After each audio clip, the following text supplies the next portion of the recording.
aujourd'hui, on a tenu la deuxième édition des assises concernant la régionalisation avancée avec une thématique qui concerne surtout les défis de cette régionalisation avancée entre aujourd'hui et demain.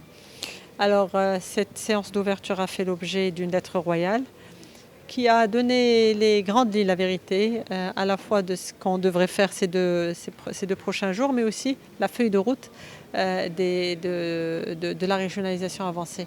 C'est une occasion aujourd'hui pour nous tous de faire le bilan et aussi une évaluation de ces 9 années de pratique, voir ce qui va et ce qui ne va pas, ce qui a été fait, les acquis aussi.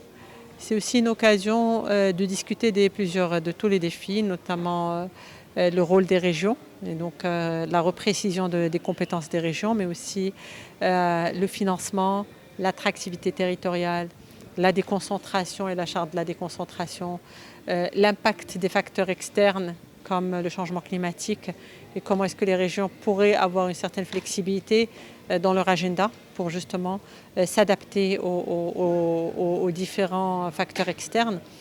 Sa Majesté a parlé de 3 sujets importants qui font aussi l'objet à la fois des ateliers de ces 2 journées, mais aussi des conventions qui ont été signées, notamment le stress hydrique, la mobilité, le transport et aussi la transformation digitale. Ça a été une belle occasion ce matin de signer 4 conventions.